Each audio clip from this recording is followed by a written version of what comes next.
I think Dallas has a culture problem now. It's not even a player problem and a Jerry Jones problem, but it's a culture problem.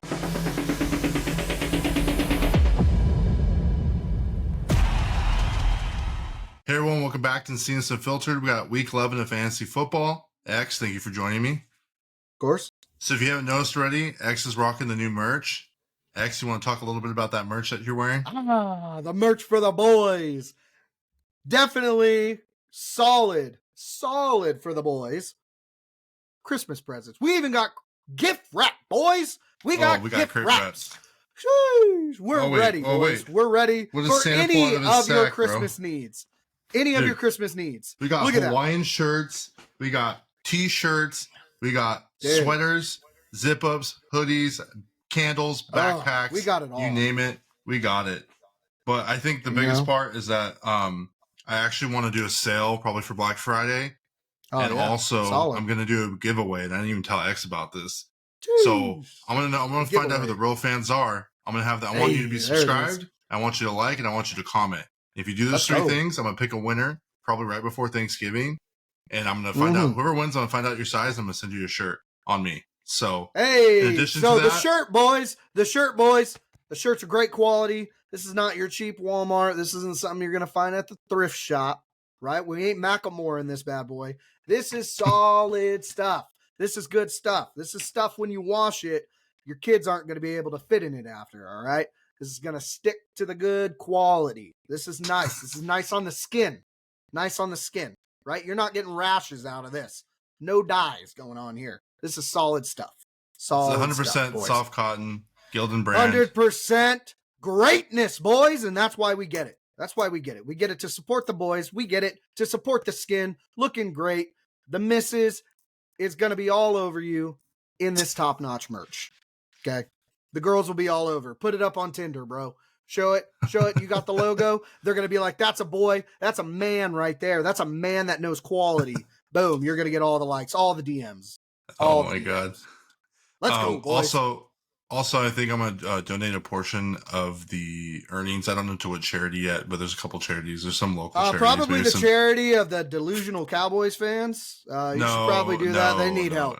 Angel's not going to get any charity. I was thinking like Valley Children's or something like that. So, I mean, we could also do it to the Dallas Cowboys. So maybe they do something in free agency, actually use money. You know, that might be something. Jerry Jones has enough money, but that's enough of that. But if you haven't already, please like and subscribe. You can check out our website, www.insanestyfilter.com. From there, you can see our merch link.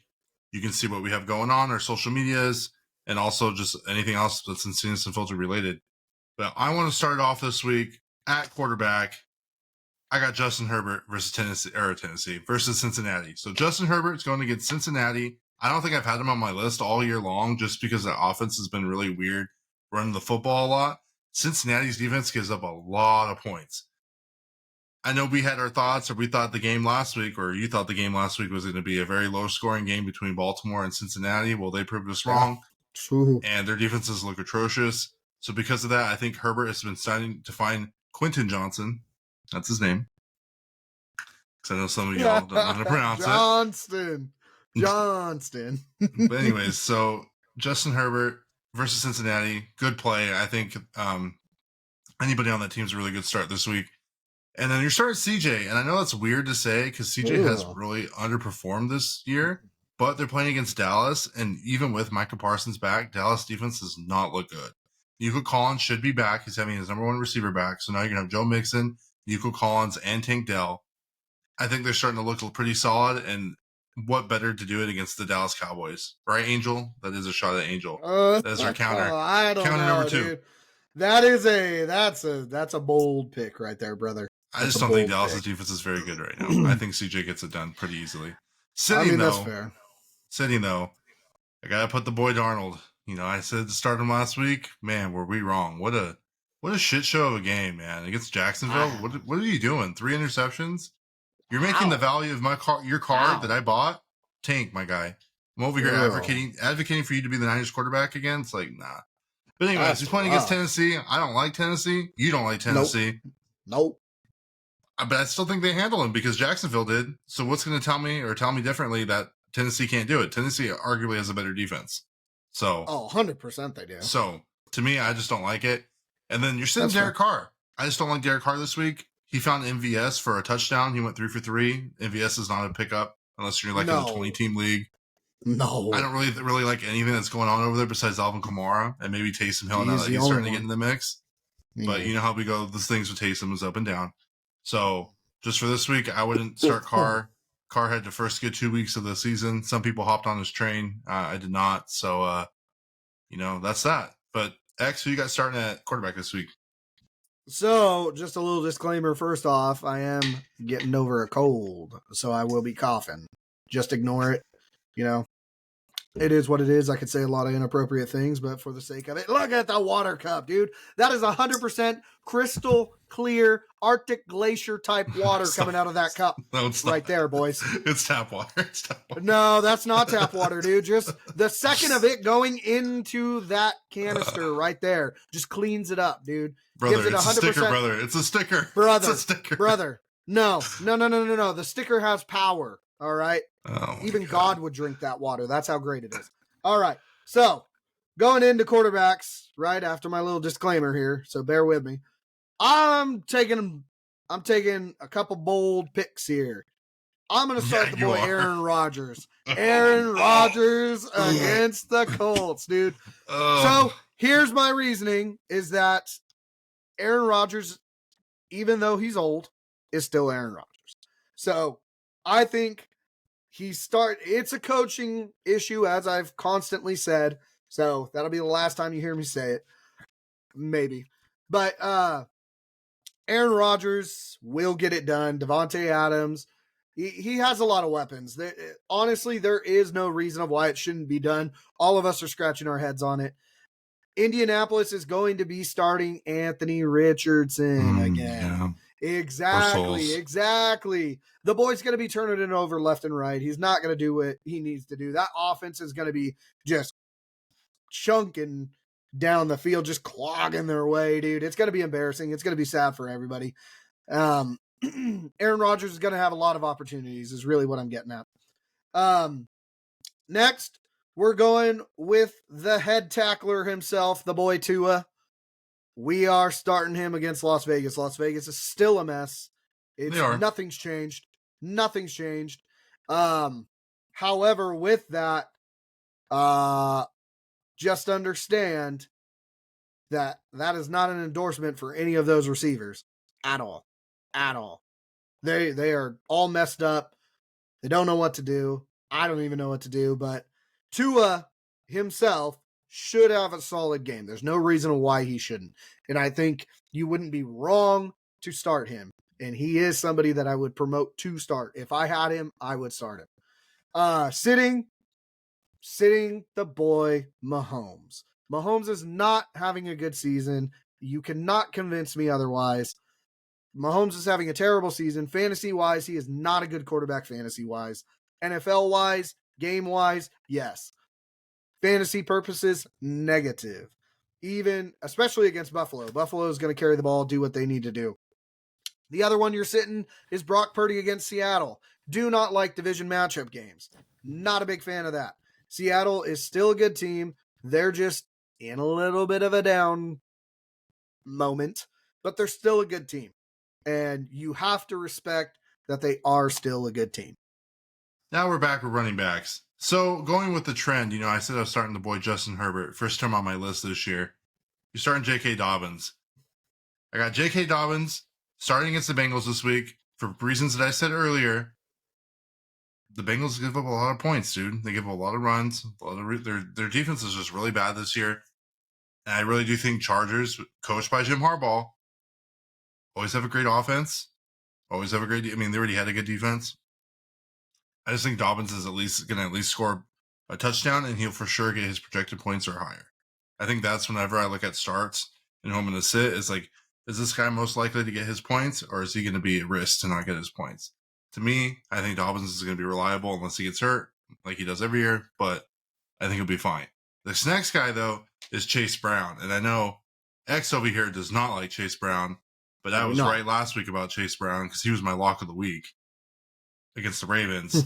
Chase Brown is getting so much volume now that Zach Moss is not there, probably for the rest of the year. And because of that, all these little dump passes, especially in PPR leagues, you should be in a PPR league at this point, but if you're not, then this doesn't apply to you if you're in a hardcore old school standard. But in PPR leagues, Chase Brown's getting a lot of receptions, maybe not a lot of yards, but he's getting a lot of goal line work too, and they're going to run it up the middle. So even though the Chargers defense is good, so even though they have Bosa and Mack, I still do think he's going to get some goal line work, and he's going to score. So I think he'll do better than what his projection is going to be. Sitting, though, and I know this is going to hurt X's soul a little bit, but I keep saying it, and he doesn't listen, and he's in last place now because he doesn't like to listen to me. Ramondre Stevenson. You got to sit Ramondre Stevenson. He's playing the Rams. The Rams did not look good against Miami, by the way. Miami didn't look good against the Rams either. That was an atrocious game. That's why I don't understand why you're starting Tua. But with that being said, Ramondre Stevenson, you're not starting him. Don't even put him in your flex. I mean, if you have to do it, I mean, I guess, but just know he's probably going to go below projection, so I would stay completely away from him. And then another guy that X doesn't know how to pronounce is Etienne. Or how do you pronounce his name? Etney? How do you say his name? Etney? Yeah. Etney. So Etienne, they're at Detroit this week. Jacksonville looks terrible. Trevor Lawrence might be out for the year is what I was reading earlier today. Mac Jones doesn't look any better, to be honest. Their season's kind of washed. They're competing for a top 5 pick this year. And Etienne, ever since then, hasn't really been doing a whole lot. Neither has Tink Bigsby, but I just don't like this matchup. Detroit's the number 5 defense in fantasy this year. And surprisingly, they've given up a lot of points here and there, but their defense is really young, very good, and they have really great corners and safeties. So I just don't really like the matchup this week, and I do not think he will do well. And I'm actually trying to drop him in some leagues. So, X, who are you starting at running back this week? So you're starting any of the Lions running backs against Jacksonville. Jacksonville is an absolute mess. Same with a lot of other teams right now. They are just a mess. They are not figuring it out. I just read a thing that Gibbs and Montgomery have the exact same amount of carries. The exact 116. The exact. Both of them. So they are a good duo to have. I think if you have one of them, you're not exactly overachieving than having the other one. So like in one league, I have Montgomery. Another dude has Gibbs. I'm not upset. I'm not upset at all. Montgomery still gets double-digit points. That's all the boy's asking for is just double-digit points consistently.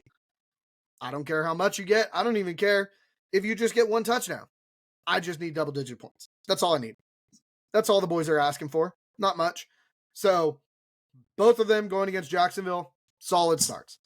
Then he was actually a dude that I had sitting last week, I'm pretty sure, is a chain going against Las Vegas. That I think is going to be a solid matchup. The Dolphins will probably end up passing a little bit more to try and get that passing game back up. I think Jacksonville would be a good team to do that, Las Vegas would be a good team to do that against because you're not really too worried about what they're going to do on offense. So kind of as a coaching staff, you're going to start to play with a couple things, see if you can get anything going. You know, it's kind of like a weird scrimmage game in a sense because you know you're going to win it. But a chain should get a lot of carries. They're going to probably run Mostert a little bit too. So, but a chain's going to be a solid start in my opinion. You're sitting Robinson, the boy Robinson from Washington against Philly. You are. Same with Eckler. Philly. Eckler, yeah, but Robinson? I don't know. Yep, you're going to be sitting the boy. Why are you going to be sitting him? Because Philly just destroys the clock on offense. That's all they do. Jalen Hurts scrambles. Saquon Barkley's jumping over people looking backwards. A.J. Brown is a tall, giant thing of a man.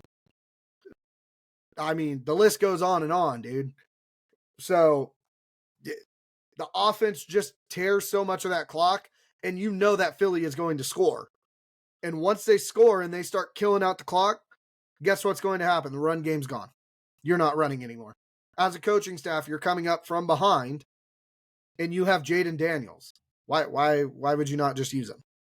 So Robinson to me is not a good matchup. I think if anything, any of his production is going to come in the first and the second quarter. After that, it's going to be done. He's not going to be useful. The other one you're going to sit is the boy Taylor, Jonathan Taylor, against the New York Jets. Why do I say that? Because there's no other offense. And I feel like the Colts coaching staff is trying to justify Anthony Richardson. So they're going to use him a lot. They're going to try a lot of passing plays. They're going to try all these little things to say, look, this is our future quarterback. He's just having a rough sophomore year. But it's Jonathan Taylor's just not going to be a good pick.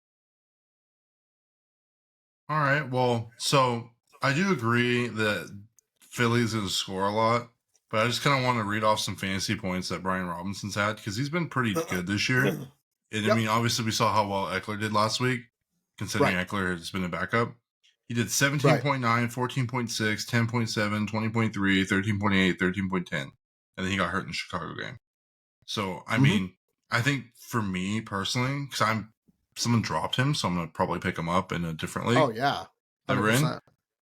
If I have a spot with 11 week, but like people on bye week, I'm starting him just because it's a divisional game. I think it's going to be high scoring. I don't think it's going to be a heavy defensive game. I think it's going to be a high offense game, especially with Jaden Daniels and with Jalen Hurts and them absolutely being dynamic and being game changers for their teams, I should say. I think that when it's obviously like Philly has the tush push. Tush push, yeah. Well, the Commanders don't really do that. So what are they going to do? They don't want Jaden Daniels is a pretty skinny boy. I don't think they're going to have him sneak up and go and running up the middle. I think they're going to give it to their bell back, Brian Robinson. That's literally what he does. That's what he's done his whole career. First and goal, just running up the middle. So I think for me, like I said, when I look at people, I'm like, is their projection going to be, if there's 0 points that I'm expecting them to get, be higher or lower than what their projection is for the week? For me, Brian Robinson will probably score over his projection. So for me, that's why I'm going to start him. Just because I think it's going to be a high offensive game. For me, I think with a high offensive game, I think it's going to be a high offensive game through the air. Not so much in the running game. And I don't think that they're going to be 1 yard to the goal line, 5 yards to the goal line. I don't think they're going to be in a lot of those situations. I think they're going to be in the 8+ yard situations to where running the ball, I mean, yeah, you kind of want to do that in the red zone, but at the same time, it's just, I feel like you would get better reactions out of play actions. And especially with Scary Terry and Daniel starting to click, I feel like they're going to get it done through the air, not so much in the run game. Well, I guess it's one of those agree to disagree, and we'll see, right? We'll see. You were hating on the boy Chase Brown last week, and we know how that ended up. So, all right, next, receivers. I am so happy. I am not a Steelers fan, but I am so happy that I made this trade when I could. Let me tell you. Oh. George Pickens, baby. He's playing Baltimore. Baltimore's defense is absolutely trash. They haven't really done a whole lot since last year, this year, so why are they falling apart? I really couldn't tell you. I really like Kyle Hamilton and some of those younger guys on that team, but they've been giving up a lot of points, man, especially in the air. So George Pickens, really the only decent guy that's getting the ball that Russell Wilson's able to get the ball to, and especially when it's like 30+ yards out. I don't know if you've been watching their games, but Pickens is always open out there in the end zone. Doesn't make sense. Makes really incredible plays. I just really like him this week, and I think he goes over his projection. And then this guy next is the first time on my list this year is McConkey, the rookie for the Chargers. So McConkey, they're playing Cincinnati. Like I said, there's a trend here with my Los Angeles Chargers pick.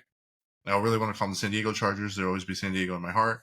But that being said, I really think they have a really good matchup this week. It'll be high scoring. Yes, Chargers have good defense, but Joe Burrow's just on another level when it comes to him and Jamar Chase. And Chase Brown's been, adding to that production even with the loss of Joe Mixon. So for me, McConkey, I think, is a good play this week, especially in your flex spot and especially with bye weeks for week 11. Sitting, as I said earlier, Anthony Richardson is now the starting quarterback. So what does that mean, everybody? The watchers of the show? Sit Downs and sit Pittman, sit Pierce. Unfortunately, it's a really shitty situation. I'm not too happy about it because I really don't have another choice but to start Downs because all my other guys are hurt and out for the year. So I'm kind of just stuck in a sticky place. But New York Jets defense, this is a game where you don't know, right? It's like they should do good on paper, and looking at the matchup, the Jets defense should do good. They should be able to shut down Indianapolis. Richardson he only has had one good game all year and maybe like one good game last year. So on paper, it should happen. But what do we know? The curse of the New York Jets. No matter what happens, Aaron Rodgers cannot get it done. Whether it's his age, he has the offensive talent. It's not that. They have the defensive talent. It's not that. Is it coaching, like you said? Maybe. But at the same time, I just think Aaron Rodgers is way past his prime and can't get it done no more. He's not mobile. So I do think there's going to be some 3-and-outs, and I think this game is going to be a lot closer than we actually think. But with that being said, I'm still going to sit them. I just kind of wanted to make that point. And then you're going to sit Drake London. So Drake London for me has been one of those weird guys this year that no one really expected to be a top receiver. But if you look at his production, dude, he's getting points, like a lot of points. And it's crazy. That's like Kirk Cousins' guy. I don't want to call him Kirk Cousins Justin Jefferson because that's really offensive to Justin Jefferson. But he's the guy there.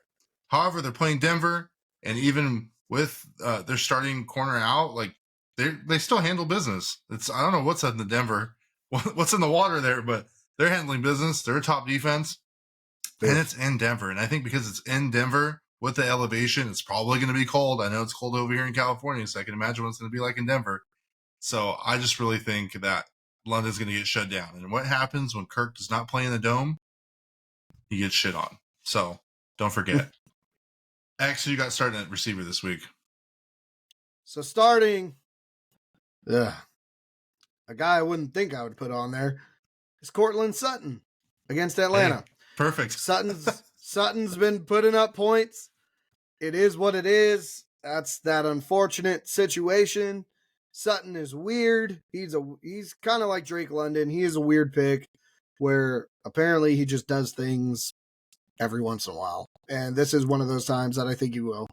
Kirk Cousins hasn't been he's been like on a downward slump right now. So I think right now that would be a safe decision to do. And I'm still on it with DeAndre Hopkins going against Buffalo. DeAndre Hopkins is still the receiver. He's still the guy there. I know, Travis Kelce, right? Travis Kelce annoys me. He really does. He annoys me in a football standpoint. D-Hop he's getting it done. D-Hop is still D-Hop. He hasn't really shown age too much. He's just been in crappy situations. So Junior's back, by the way. I like just him. Remember that. Nah, it's not gonna matter. In my opinion, it probably wouldn't matter. I just think he's that normally on the fence guy. If maybe you got a guy with an injury, maybe you got a guy you don't like his matchup, I think D-Hop would be a solid start. You're sitting Deebo Samuel against Seattle. No, stop it. Stop saying stuff. It's embarrassing for everyone. We're gonna win by a lot. So I'm not. That's not what we're talking about. We're talking about Deebo Samuel needing to be sat because Deebo Samuel is not the same after his whole pneumonia thing. Nonetheless, too, that offense right now is weird. And nonetheless, Christian McCaffrey's back, so they're going to lean back on him. And he was kind of a non-factor, if we're going to be real. Can't really do much. It's the name. Yeah. It's the name. But he didn't do much. But that's the thing, though, is that it's going to take him a little bit to get back into the flow of things. But once he does, he'll go back to the normal Christian McCaffrey. So I don't like Deebo Samuel's matchup. I would sit him. I also don't like division games. So that's also a factor. And then you're going to sit CeeDee Lamb against Houston. Yep. No, CeeDee Lamb had single digit. I don't have a choice. So, yeah. I know. Some people don't have choices, which I get. You don't sit your superstars. I totally get it. Just because I don't like Derrick Henry's matchup doesn't mean I'm going to sit him. Like, you're still going to play him. I get it. But if you have other options that you could substitute in there, I think this is going to be the week that you're going to want to do it. And nonetheless, too, that quarterback situation is a absolute mess. Absolute mess. So you'd be safe, I think, in sitting him. Yeah, I mean, I don't know. I wonder if they put in Trey Lance. I mean, I think later on, you and I kind of talked about it before we started recording. So we'll get into that whole, we're going to talk about the Cowboys, the Jets, and the Bears. But yeah, I think if you have CD, you got to start him. I mean, Cooper Rush has thrown touchdowns to him before in the past, so Houston defense is not bad either. So I just don't know. We don't know. We'll see. Yeah, we'll see if another week figures it out for him. But tight end, I'm starting TJ Hawkinson. TJ Hawkinson, I think is going to be my Sam Laporta of last year, because I think at halfway of the season last year, I kept saying Sam Laporta, Sam Laporta, Sam Laporta. He's back. I was like, he's back. He's playing against Tennessee, which I don't really like the matchup, but TJ is the most reliable guy on that field. He was an absolute killer for the Lions. Got traded, went to the Vikings. I mean, he came back from injury, did pretty well last week. Sam Darnold had a terrible game. He had a pretty good game. To me, I think it's just when Justin's doubled or Addison's covered, he's going to throw it to TJ. He's found his safe guy up the middle. And to me, he's a must start every week. So for me, I really like him. And I think if you have him, I really do suggest starting him. Maybe not over guys like Trey McBride or Travis Kelce and stuff like that, but definitely over guys like Scholes, Freiermuth, even Evan Ingram. He doesn't have a quarterback no more. Never did really, but you get what I'm saying. And then next, I'm starting Hunter Henry. He's been on your list, but he hasn't been on my list. And I know it's weird because he had a bad game last week, but Los Angeles has not looked good. Bevel, those of you who really have been watching the show for a while, they're like, who's Bevel? He'll be back at the end of the season during playoffs, so I've been told. So that'll be interesting. Yeah, it'll be a 3-screen here. But he went to the game against the Miami Los Angeles Ram game it was 2 nights ago? Mm. Yeah, the Rams didn't look that good, dude. I mean, no.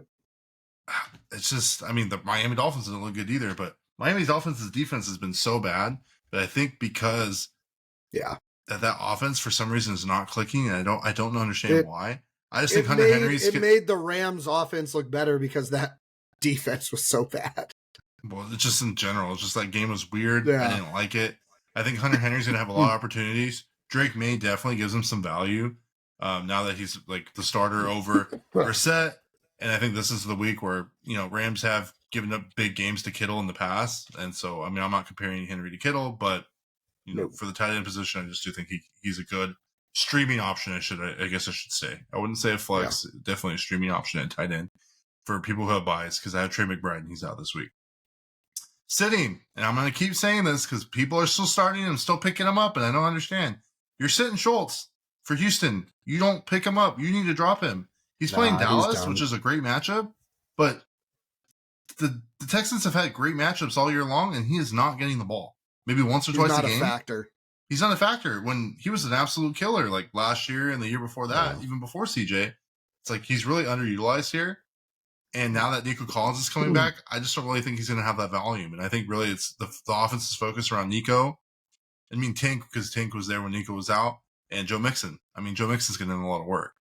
So because of that, I don't like his matchup. And then, your boy Freiermuth is back on the list, man. So he was only viable last week because he scored a touchdown. But if you look at his targets and you look at his receptions, I'm not going to the bank with that and hoping that I win my fantasy matchup, especially with playoffs coming in here, in 3 weeks? Or 4 weeks, I should say, week 15. He's playing against Baltimore, even though Baltimore's defense is trash. Russell Wilson is trying to get it to his receivers and trying to get it to his running backs. And they run the ball a lot. They have a 1A, 1B, Najee Harris, Jalen Warren kind of combo that they do. And Russell Wilson throws up a pass, hoping and praying that he gets it to George Pickens. That's basically their offense in a nutshell. Freiermuth caught 1 touchdown, but targets and reception-wise, it wasn't something that, to me, was worth it. I think he's a huge boomer bust, and I just don't like his matchup this week. X, who you starting to tight end this week? So at tight end, I got a dude that is running 100% on the rate, like underneath the radar. A dude that you would not expect at all. A dude I didn't even expect until all of a sudden I just kind of was browsing through tight ends and I was like, you know what? He used to be a Titan. Let me see what he's all about. The dude is averaging actually pretty well. He has at least no less than 5 points. I want to say, like off the top of my head, no more than less than 5 points every single week. And I'm okay with that. Personally, me, when it comes to tight ends, I'm not expecting tight ends. Like, I'm not mad when my tight end doesn't put up double-digit points. I'm actually happy when my tight end put up double-digit points because that's normally unheard of. You're normally expecting your tight end to put up about 5, if not less than 5, and you're praying that that's not a big factor. But the one guy I got is Jonnu Smith from Miami going against Las Vegas. Like you said, solid matchup. Like I've been saying, solid matchup. Jonnu Smith is majority of the time going to be available in almost every single league. Pick him up. Pick him up. He's going to be consistent in getting you points. And that's what it's all about. Because a lot of the time your tight ends can put up the goose egg. So Jonnu Smith, I think, would be it's a thing, dude. Even the big names do it. But Jonnu Smith has been consistent. I think that he is a big sleeper. He would be good to get you and help you through playoffs because he's been consistent. Next one is Goddard going against Washington. I think that it is going to be a giant. It's going to look like the Air Force in that stadium because that ball is going to be flying everywhere on both sides of the ball. On both teams, everybody's going to be just heaving that thing left and right. So Goddard has a lot of opportunity, in my opinion. Washington, I like their middle linebackers. However, I think it's going to be a high-scoring game. So I think Goddard has a lot of opportunities, better opportunities than most other tight ends are going to have. You're sitting Kraft against Chicago. I'm off that train. I'm off the Kraft train. It was a solid ride, just like the Hunter Henry. I was surprised you put him on there. I actually dropped him, picked up Jonnu Smith. I'm off that train. Chicago just has a really good defense too, so it's just not really a favorable matchup. And I think that is a game that a goose egg is possible. But their offense is trash. Absolute garbage. And Green Bay has a great defense. It is, but I don't think that Kraft is going to be their focus at all. You want me to tell you a little insider secret that if those who listen to this episode are going to know that they need to maybe, put it on some sleeper or whatever, FanDuel, whatever people use these days. Tucker Kraft gets a touchdown this week. It's in the script. I'm calling it now. Okay. Yeah. Well, we'll see. Anyways, continue. I was like, we'll come back to this. We'll come back to this next week. Then we got Ferguson. You're going to sit him against Houston. Yeah, it's a weird year in the NFL. Cowboys, man. They don't have a quarterback. I mean, when they're putting in that backup quarterback, whether it's Rush, whether it's Trey Lance, their coaching staff is just going to tell them, look, you're going to throw the ball CD Lamb's direction and just let it go. Let it go. So Ferguson is not going to be viable at all. He's going to be more of a run blocker anyways, and they don't have running backs at all, so he's just irrelevant from this point on. He's probably just going to be irrelevant. It's definitely droppable. Oh, yeah, 100%. You're better to pick up the boy Jonnu Smith, the sleeper. Next, defenses. So, I said this last week and it didn't exactly pan out. They didn't do half bad, but I'm taking Minnesota at Tennessee. Tennessee's offense is, you want to talk about trash teams? No offense, but I mean, I guess completely offensive. None taken. Trying to be offensive. Your team's trash. Yeah, I've accepted that. I mean, Minnesota's defense is great. They're a stout defense. Tennessee, they have Will Levis. Is he actually playing or is it Mason Rudolph? He is playing. I don't think it matters. I'm going to be real. I like Tony Pollard on your team, and I like Calvin Ridley, and I think Calvin Ridley will probably get some points, but I don't think it's enough to make it to be like, oh, I got to sit Minnesota defense. Like, I do think they're going to have a great matchup, but I think my favorite matchup this week, which based on the waiver wire pickups, felt so good when I looked at the waiver wire this morning when I got up for work. You're taking Detroit against Jacksonville. I Oh knew yeah, it. I remember. I saw that too. I saw that. I was like, dude, there's no way me and him were the only ones that went for that. So I know you like to stream your defenses. You've said it multiple times. So because of that, I was going to use it to my advantage. I needed a defense. I think I have Jets. I'm probably going to drop them at this point because they're trash. I would. Yeah, I probably will. So I was like, well, what do I do? And I was like, well, Detroit already had their bye week. They're playing against Jacksonville. They're top 5 ranked in fantasy. Why not start them, right? And especially against a backup quarterback. The running backs are not doing anything. Brian Thomas looks like really bad now that Trevor Lawrence isn't there to throw him the ball. I think it's just a great matchup, and I think they're going to be a top defense until fantasy football is over, I guess, for the year is what I should say. Sitting, though, and then I'm a big caveat. For the rest of the year, for the love of God, I don't care if you're a Dallas Cowboys fan, if you're a freaking someone I've been playing fantasy football for 30 years. Cool, bro. You're sitting Dallas. Or you're not even sitting. I shouldn't even say that. You're dropping Dallas defense. Do not start Dallas defense. Don't buy into the hype that, oh, Mike is back. Oh, we have Overshown. Oh, Dron Bland's supposed to come back. Oh, we have Trayvon Diggs. Does not matter. You have no offense. Your team is trash. Your team is done. Your team is competing for a top 3 pick this year. And this is for Angel. You're not drafting a quarterback after you just paid Dak $60 million a year. Just know that right now. You need offensive line. You need running back. If GM Jerry Jones was smart, he'd trade back and keep trading back for picks and get a freaking bunch of offensive linemen and start rebuilding your team and pick up a running back probably in the second round. That's usually when good running backs start going. So I'm not the GM. I'm not the owner, but that's what I would do. Anyways, sorry about that rant. Dallas fans are just, oh, God.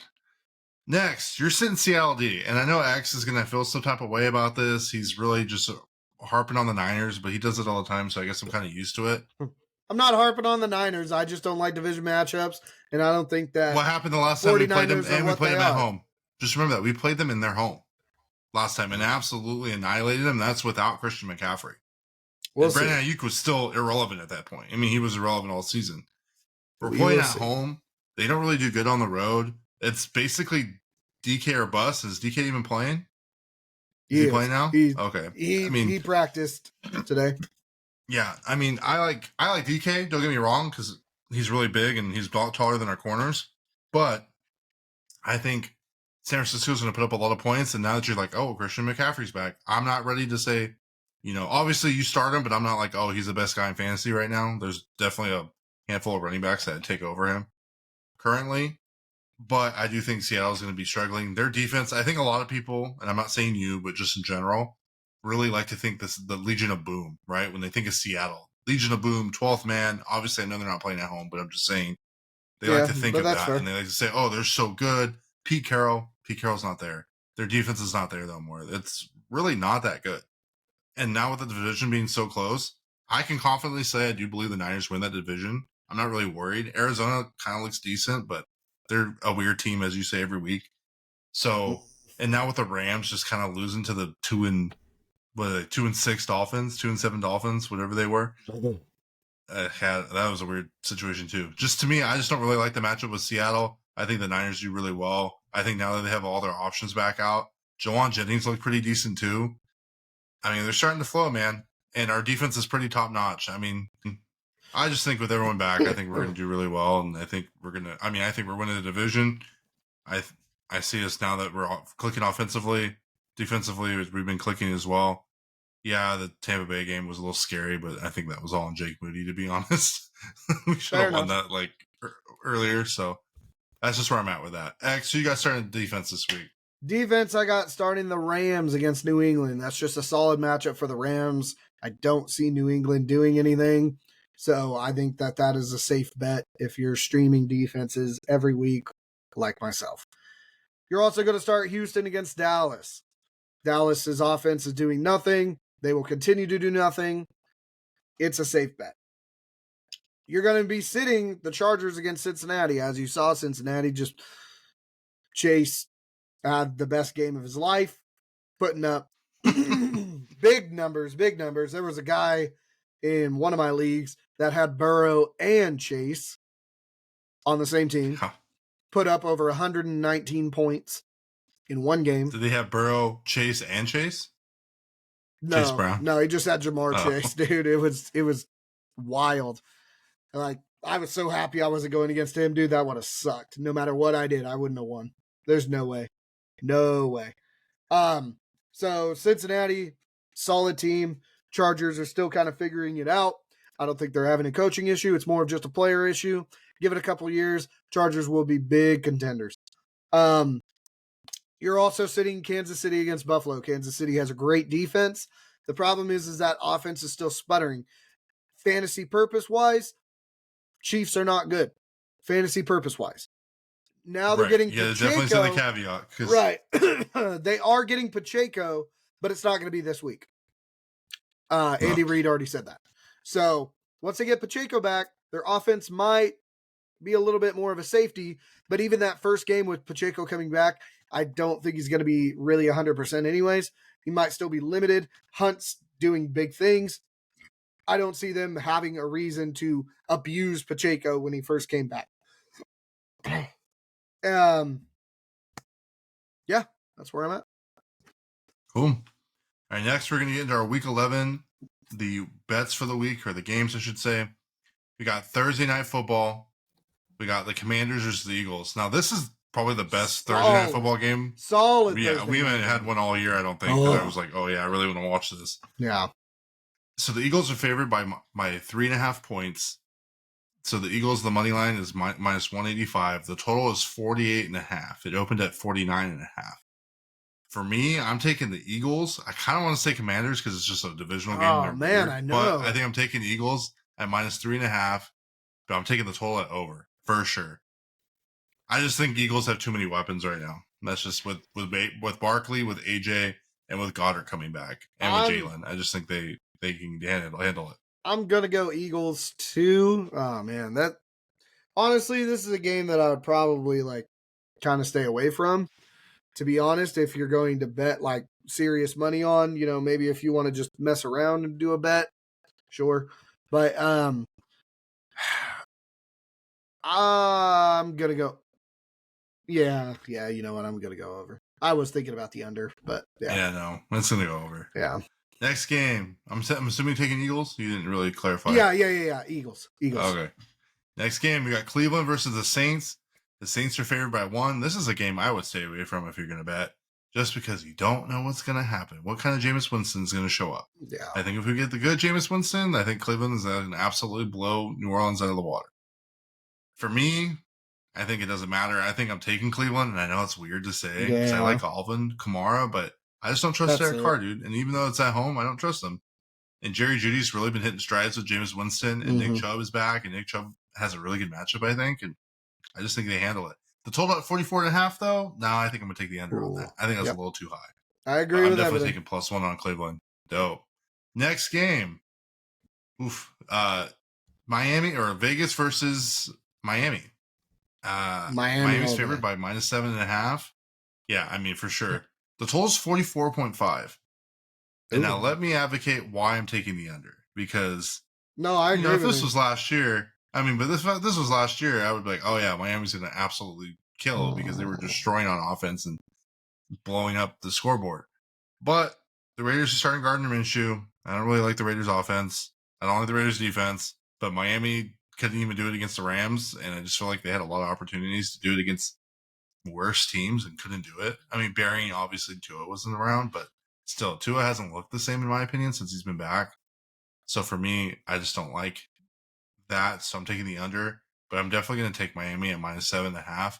But I will say this: don't be surprised if they only win by 3 or 4. I agree. It might be a trap game for them. Yep. Next game, we got the Colts versus the Jets. So I will say this: if Joe Flacco was playing and starting at quarterback, I might have maybe took a shot at Indianapolis, only because I don't trust Aaron Rodgers, and Aaron Rodgers has shown that they can't get the job done, and he's been losing. But now that Richardson's going to be back, I do think the Jets are going to win this week. I do think they're going to win by 3.5, which is what they're favored by.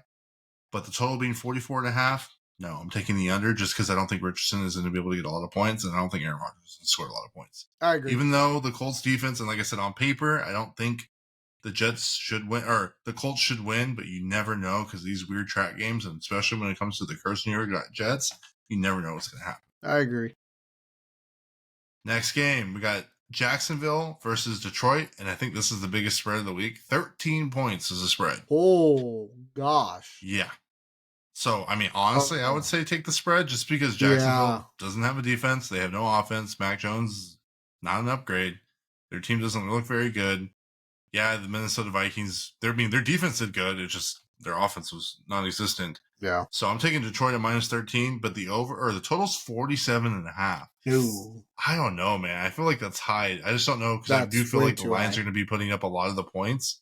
So I don't trust Jacksonville to score a touchdown or two. So because of that, I'm taking the under. Well, I also heard too, like you already said too, that Trevor Lawrence probably isn't going to be playing. So he might be out for the year. I highly doubt they're going to put up that points. Right. Next game. Honestly, I don't watch a lot of Packer games, but I'll probably watch this one. My wife's a Packers fan, but I don't really like to watch. Fair enough. But Green Bay is favored by 6.5 against the Bears.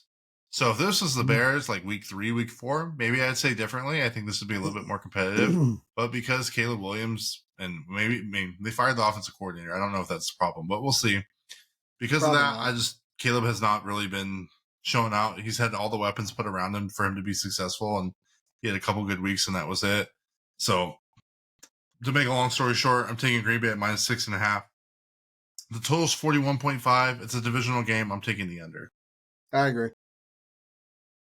Next game, we got Los Angeles Rams versus New England. Rams are favored by 5. I do think that's fair. I do think the Rams are going to win, so I do like the minus 5. The total's 43.5. I'm taking the under. I agree. Next game, Baltimore Ravens favored by 3.5 versus the Steelers. That's weird. That's weird because why 3.5? I feel like Baltimore is a way more explosive offensively, whereas obviously the Steelers are good on defense. It is a divisional game, so I understand. I could see this game going by 3, so I wouldn't bet the spread, but I would bet that the Ravens win this game. But the total's 48.5. I'm taking the under. I agree. I agree with you. Yeah. Man, I'm doing some good picks this week. I'm proud of you, brother.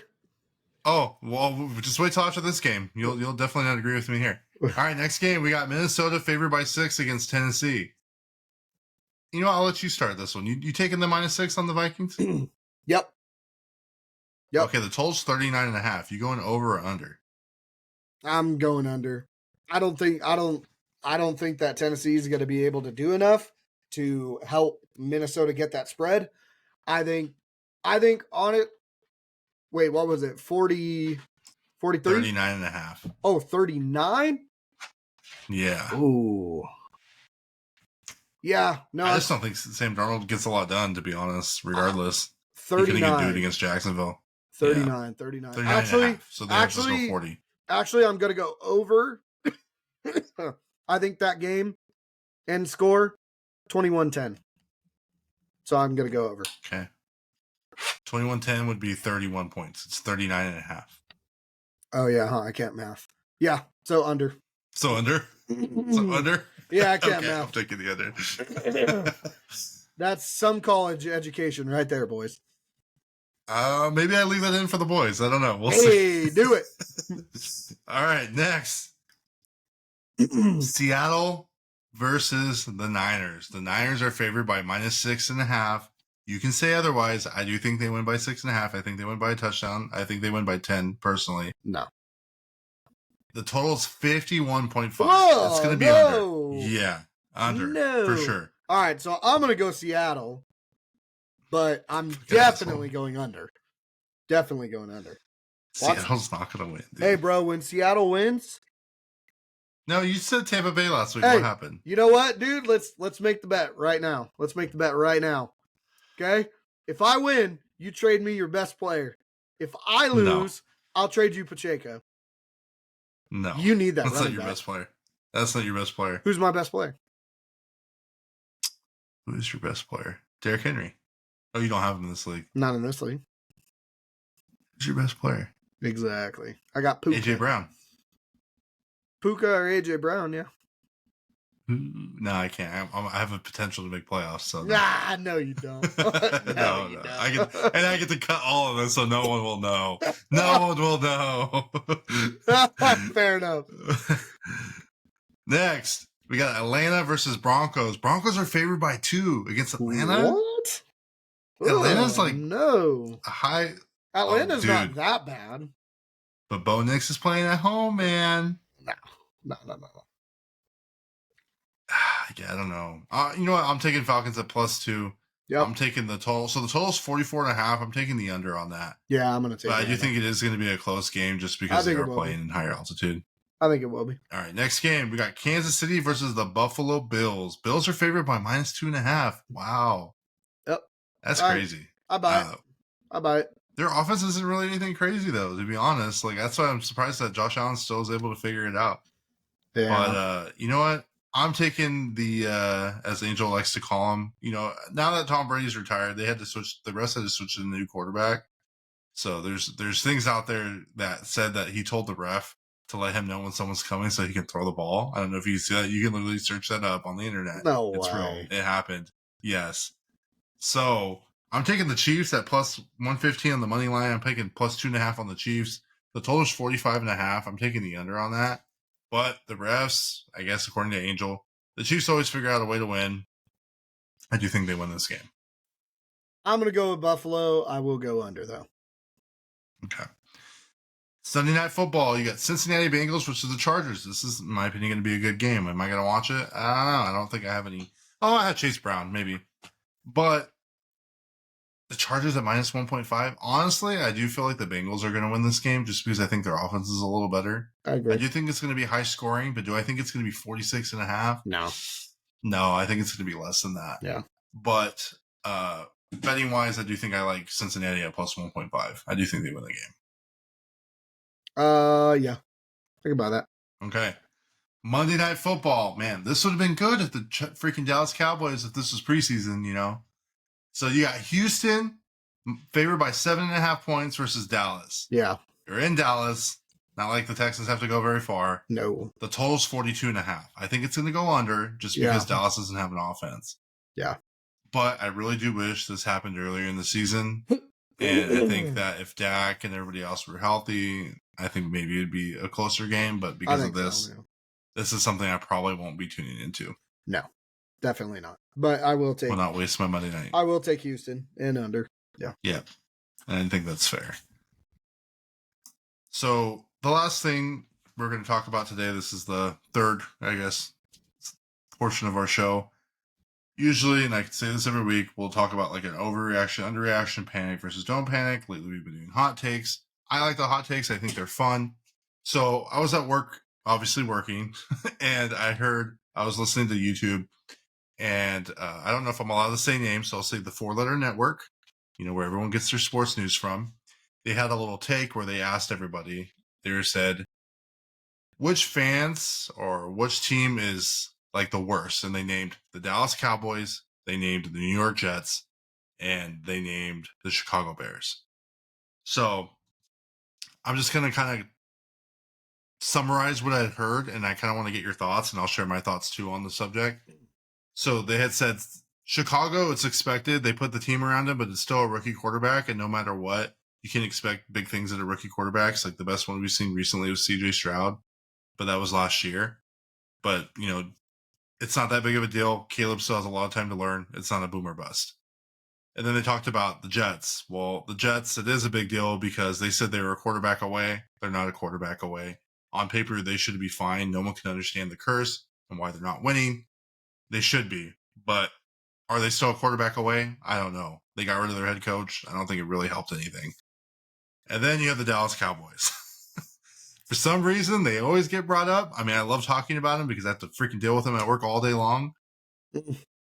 You guys are really, you shouldn't be surprised because Jerry Jones didn't really do anything this offseason to prove that you guys were going to win. Should you guys have been a 12-win team like you've been for the last 3 years? Probably.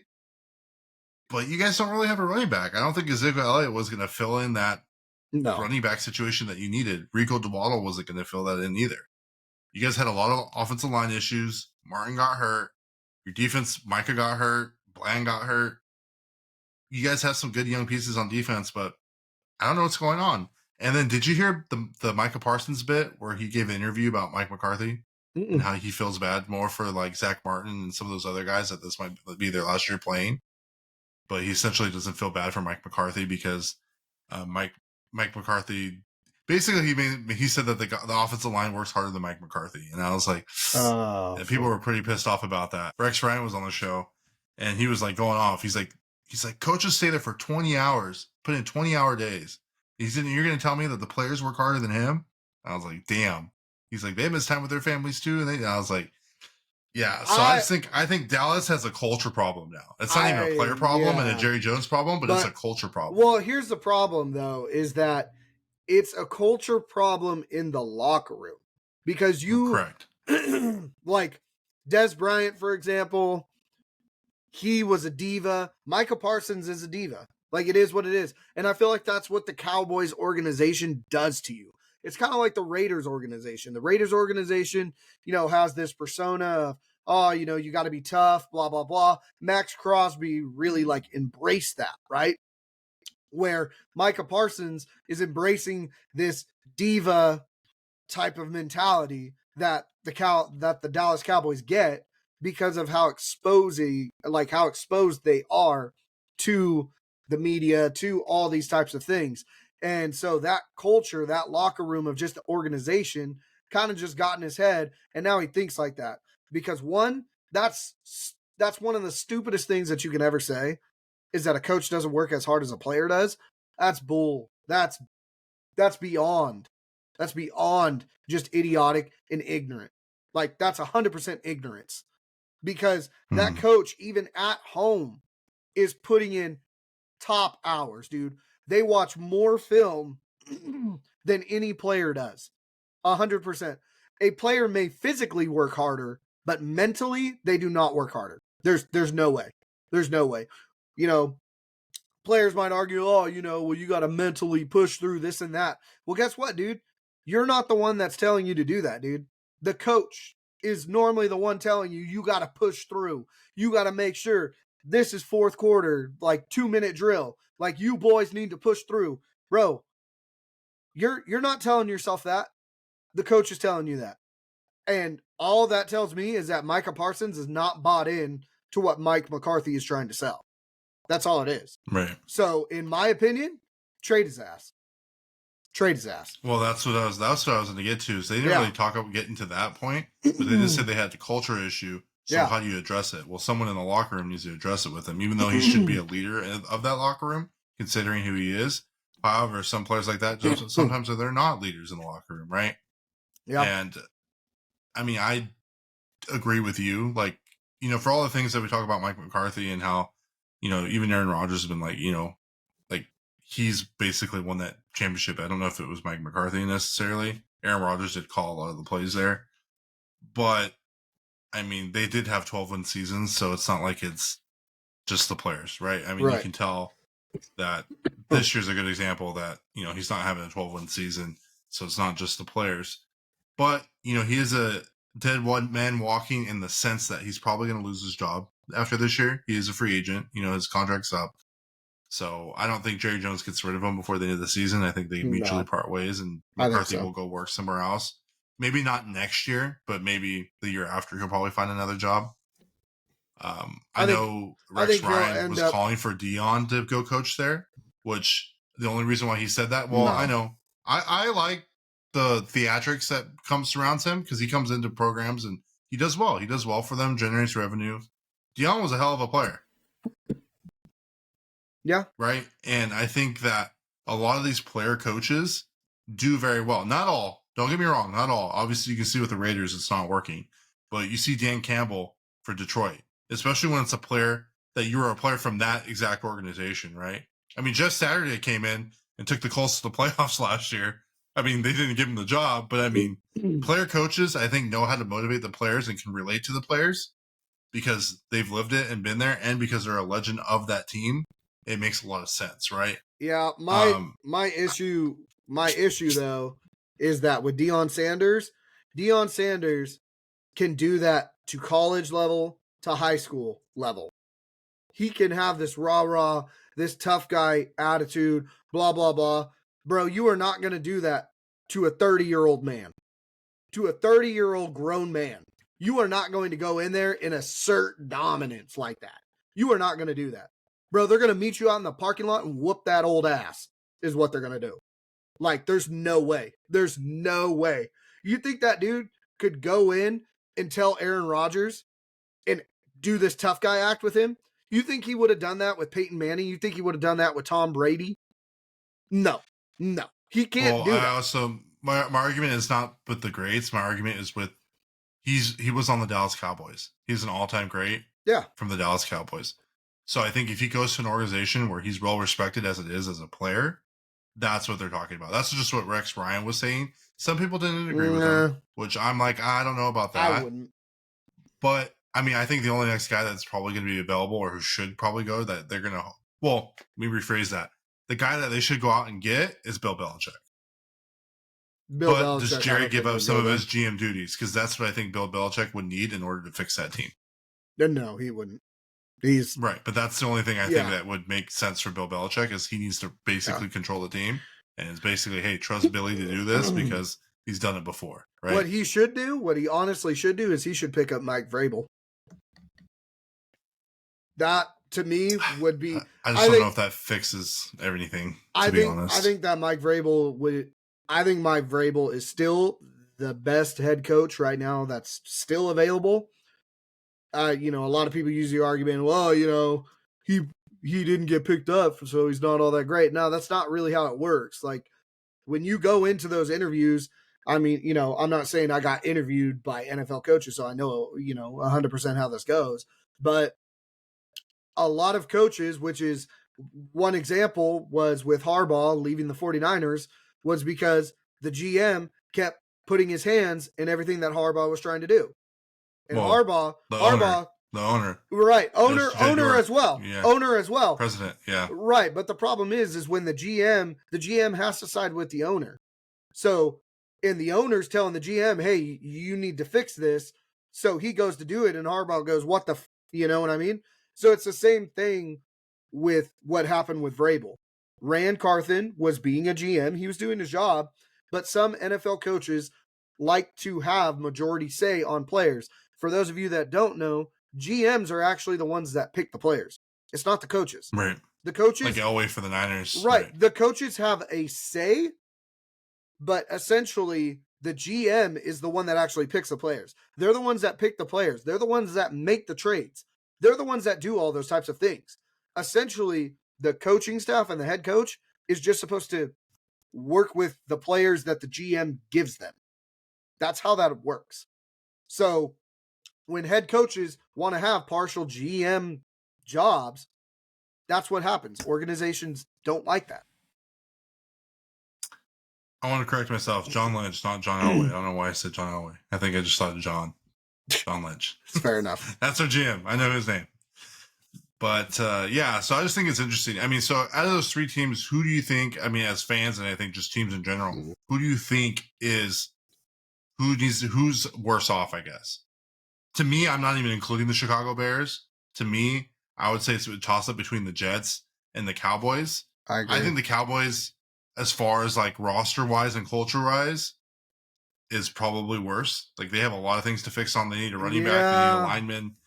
Dak, they overpaid for Dak and CD. CD's great, but I just think as far as like how late they decided to do it, I think as long as Jerry Jones is there, they're going to have a lot of issues, and I just don't think they're going to handle it.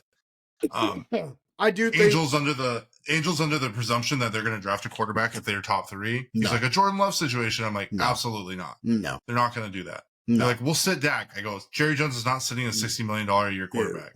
I go, you guys are stuck with Dak and CD for at least 4 years. That's why Daniel Jones is still playing. That's why Deshaun Watson still plays, because they need to get the value out of him.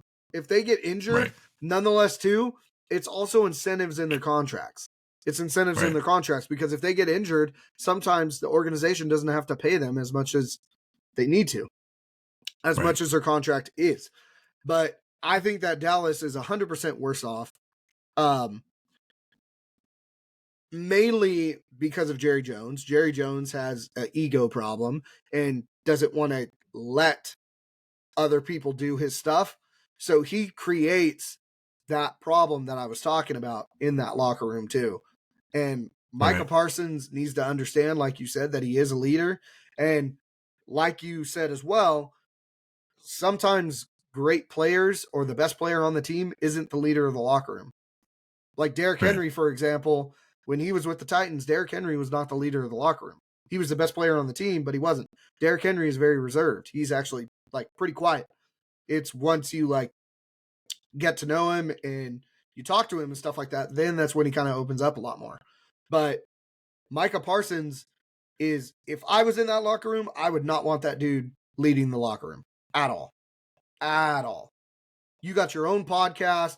You're all about the diva. You're all about you're still trying to run a business with your podcast. If you have a podcast and you're playing, bro, to me, you should not be a leader. You should not be saying anything because you are a little bit of a way trying to endorse yourself for a way after the NFL life. Right. So I'm not buying it. Yeah, and that's not to say that the Jets aren't an issue either, and I do want to touch on them a little bit because, you know, they have been saying, oh, we're a quarterback away. I mean, mind you, I've been saying the Niners are a quarterback away, and people can argue with me all they want. People love Brock Purdy. I haven't bought into the Brock Purdy hype train. Whenever I started to a little bit, he's freaking rips my heart out and throws 5 interceptions, so, you know, and loses the Super Bowl. But the Jets on paper were primed to be very good. Their defense on paper is very good.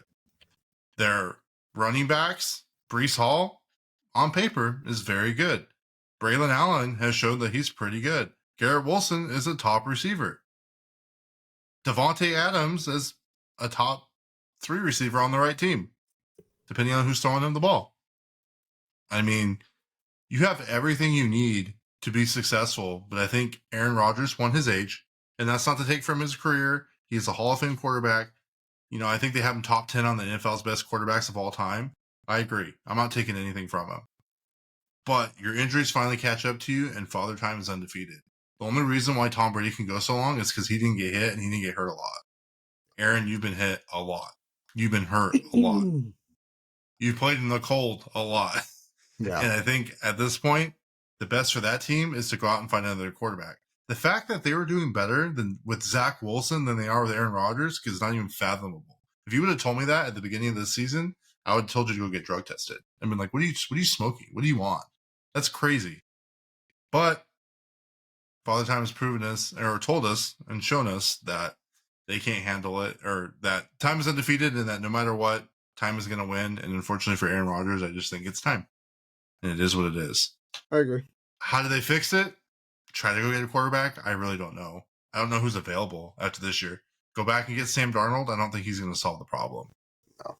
I think that's the problem with the league. It's like, even if you go and draft somebody, I don't think they're going to be ready this year. Quarterbacks are hard to find right now.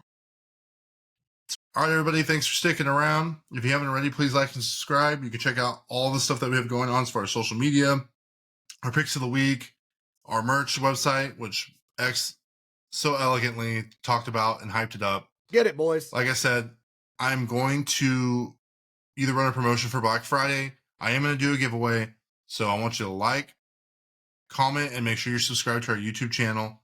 And I'm going to be giving away a free shirt to somebody. And I don't know who. It's going to be a random subscriber. Solid and it'll probably quality. be before Thanksgiving.